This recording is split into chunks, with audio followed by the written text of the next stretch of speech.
in Europe, in America, all around the world. We are talking now of bans, travel bans and all of that. You can't do what you want to do. So this idea of us embracing and fighting to keep democracy, I've said that all conflicts in Africa, either they are fighting to keep a colonial structure or either they are fighting to kick out a colonial structure. Conflicts in Africa are not self-generated. They are being created and planted by the imperialists until we come to this understanding that as Africans, we must know our history. We must know where we are coming from. We must know the foundation which our founding fathers have laid.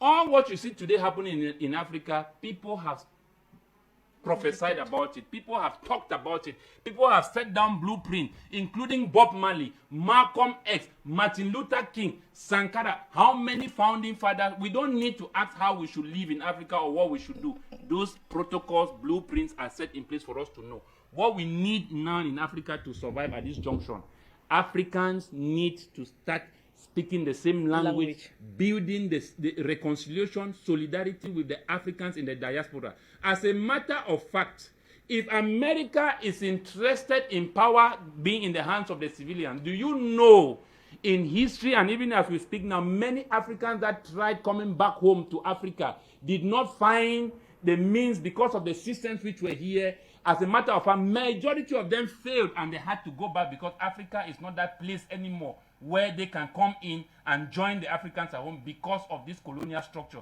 So we as a people who now understand the situation of Africa, we need to assemble ourselves, educate our people so that they can come to this common understanding since our problems are common, and then we bind ourselves and we begin to call out on the diaspora. We will succeed in Africa. We don't need to pass through leaders. We don't need to pass through presidents.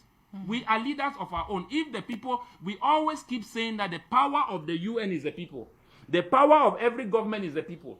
Always the civilian, because systems are like a spirit that does not have hands and body. It needs you and I in order to push the agenda. So they need to deceive you at the point where they call it the lowest form of ignorance, so that you don't know what is happening, and then you give them the support in which you think is of your own interest. And at the end of the day, it's always at your own detriment. So we need to be able to establish our own system, and this system can never be formed, can never be given at the level of the UN National Security Council. We are talking of human rights. How long have the Africans been fighting for their rights? Have the human rights been able to give them that right in which they have been fighting for? The answer is no. And when they now take power, like how you saw now the coup in Sudan, you start hearing now the international community are speaking.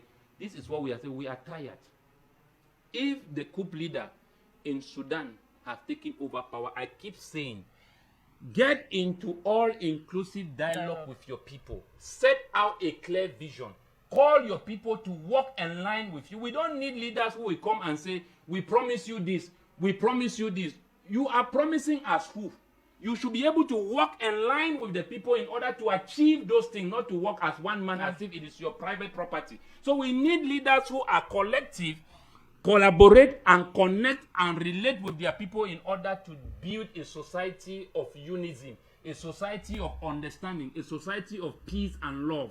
We don't need this kind of leaders where they stay up there and feel that they are spirits and they have become deities. We need to change this. Okay, thank you so much, Mr. Irene Bako.